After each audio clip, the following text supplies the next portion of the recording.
இது பிரியாணிக்கே இல்லை இதுக்கா கிரேவிக்கா? எதுக்கு வெங்காய பச்சடிக்கு?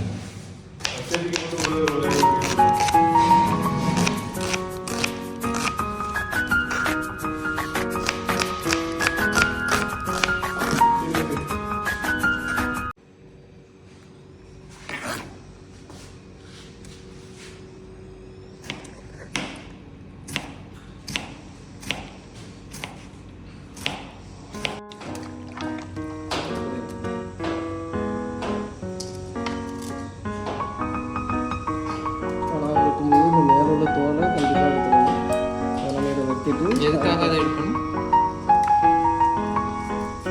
அதில் எதுவும் பாய்சன் எதுவும்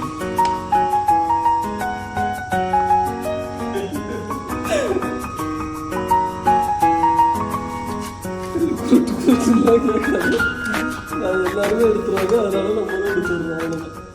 பாய்செல்லாம் போட மாட்டோம்ல. பாய்சன் முட்டை, இது கனவா முட்டை, கனவா முட்டை, முட்டை விட்டுறோங்க. முட்டை அது செத்து பல நாட்கள் ஆகுது. கனவாவோட முட்டை பார்த்துருப்பீங்க எல்லோரும். அந்த முட்டைக்காகவே எல்லோரும் சப்ஸ்கிரைப் பண்ணி லைக் போடுங்க. இது கனவாவோட தலை. இதுக்குள்ளே ஒரு தோடு இருக்கும். அது மெயினாக அது நம்ம இந்த குருவி லவ் பேர்ட்ஸுக்கெலாம் போட்டால் அவங்கெல்லாம் நல்லா சாப்பிடுவாங்க. இந்த அருகே வரும். சும்மா பேசி விடு, பிரச்சனை இல்லை.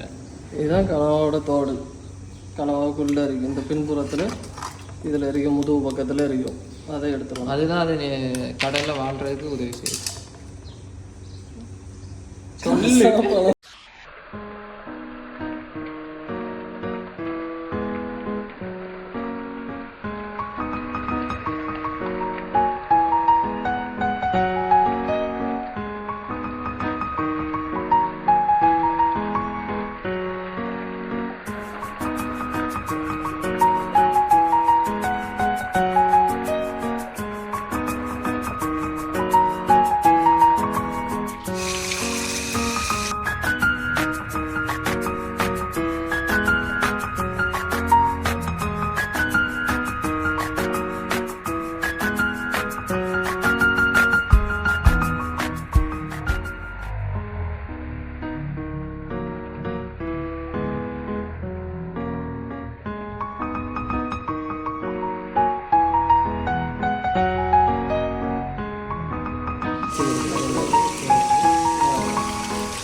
எப்போவுமே கனவால் பார்த்தீங்கன்னா இந்த இது இருக்கும். அதோட முன் மண்டையில் பார்த்தீங்கன்னா தலைப்பகுதியில் இந்த பல் இருக்கும், கனவோட பல். அந்த பல்லை இப்படி நசுக்கி எடுத்துடணும் தனியாக. எடுத்து அப்படியே அதை தூரம் போட்டுருங்க. நல்லா சுத்தமாக கழுவிட்டு இந்த மாதிரி வெட்டி எடுத்துக்கிறோங்க. இதுக்கப்புறம் சின்ன சின்ன பீஸாக நம்ம ஸ்லைஸ் பண்ண போகிறோம். ஃபஸ்ட்டு இப்படி எடுத்து வச்சுக்கிட்டோம்னா நம்மளுக்கு ஸ்லைஸ் பண்ணுறது கொஞ்சம் ஈஸியாக இருக்கும். அதனால இப்படி எல்லாத்தையும் தனித்தனியாக எடுத்து வச்சுக்கணும். கழுவுறது நல்லா சுத்தமாக கழுவிடுங்க. கனவால் எப்போவுமே மை இருக்கும். அந்த மையை வெட்டும்போது உடைக்காம கழுவிடுங்க. அப்புறம் உங்களுக்கு கொஞ்சம் ஈஸியாக இருக்கும். தண்ணி செலவும் கம்மியாகும். அதிகமாக அந்த மையை வெளியே அனுப்பிட்டீங்கன்னா அப்புறம் குக்கிங் சேனலில் பார்த்தீங்கன்னா வெட்டி போடுறதெல்லாம் பேசவே மாட்டேன். அப்போ இந்த சாமான் திங்ஸ் போடும்போது சும்மே பேசிகிட்டே இருக்கு. நான் வெட்டும்போது அதை சொல்லி கொடுக்குறல, அப்போ தானே அவங்களுக்கு தெரியும். தெரிஞ்சவங்க ஓகே, தெரியாதவங்களுக்கு அப்படி தானே சொல்லி கொடுக்க முடியும்.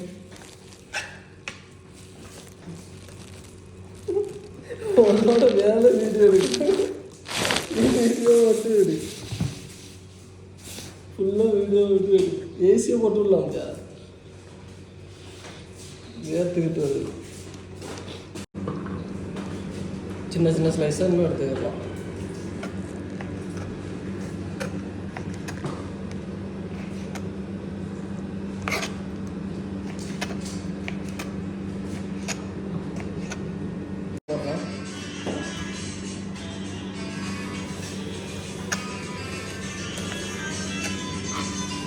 எல்லாத்தையும் க்ளீனாக வெட்டி எடுத்துக்கிறதுக்கு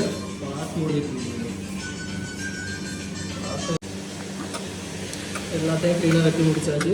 இன்னும் ஒரு நேரம் அதை கழுவுறது மட்டும்தான் பாக்கி. கழுவிட்டு நம்ம குக்கிங்கை ஸ்டார்ட் பண்ணிட்டுருக்கோம்.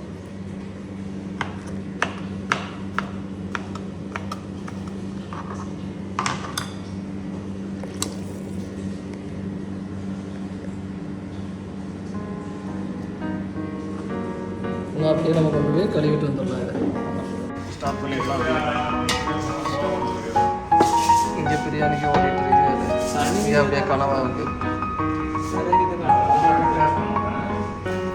எண்ணெய் ஊற்றியாச்சு. எண்ணெய் நல்லா கொதிச்சதுக்கப்புறம் வெங்காயம்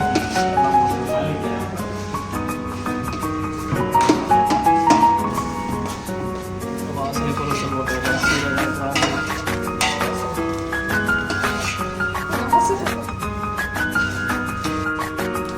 வெங்காயம் ஊற்றிக்கலாம்.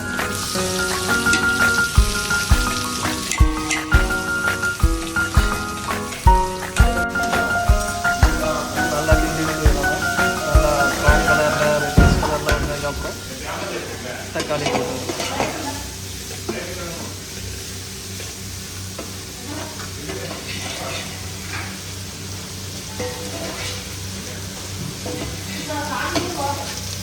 அடுத்தது உருளைக்கிழங்கு மிளகாய் ரெண்டுமே சேர்த்து போட்டுக்கலாம்.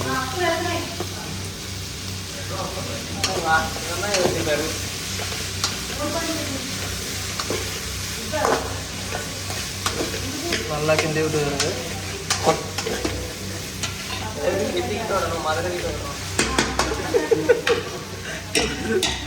இடையிடையமா மொக்க காமெடிகள் வரும். அப்படியே பார்த்து சப்போர்ட் பண்ணுங்க.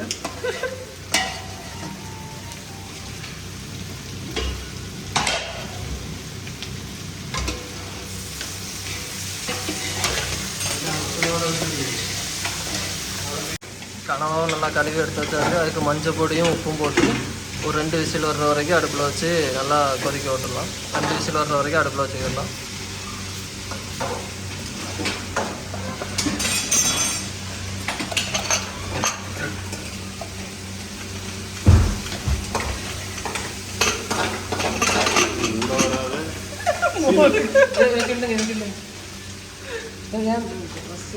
அப்படியே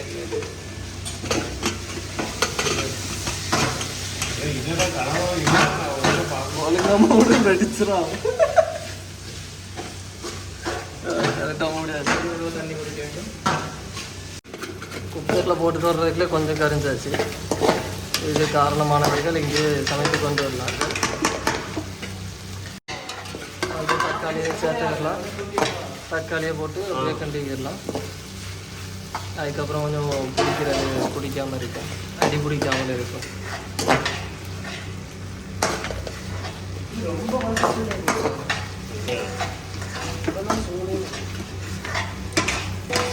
பூண்டு பேஸ்ட் போட்டுக்கலாம்.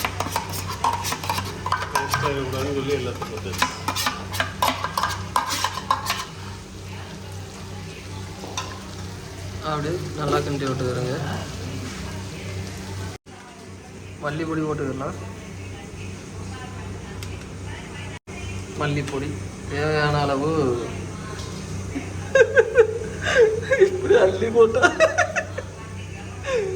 தேவையான அளவு பத்தப்பொடி.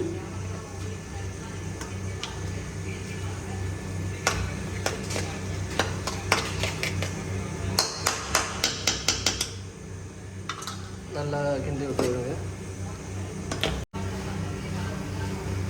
உப்பு போட்டுக்கலாம். இருக்கும் தேவையான அளவு உப்பு.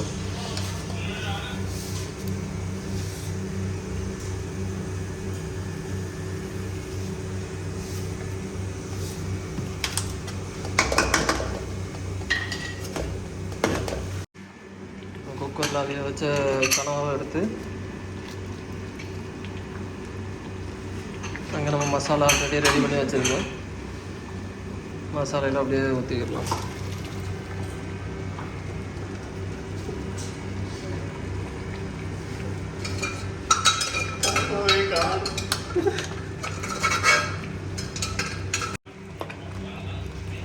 நல்லா கொதிக்கட்டும். கனவாது எல்லாமே போட்டு இது பண்ணியாச்சு. தண்ணி நல்லா வற்றினதுக்கப்புறம் இறக்கிடலாம். இதுக்கப்புறம் அப்படியே எல்லாம் இறக்கி எல்லா வேலையும் முடிஞ்சதுக்கப்புறம் எப்படி இருக்குன்னு லாஸ்ட் லோக்கு பார்ப்பீங்க. பார்க்கவே ருசியாக இருக்கு. கனவா நல்லா வெந்தாச்சு. இப்போ மல்லி இலையை போட்டு அப்படியே இறக்கிடலாம்.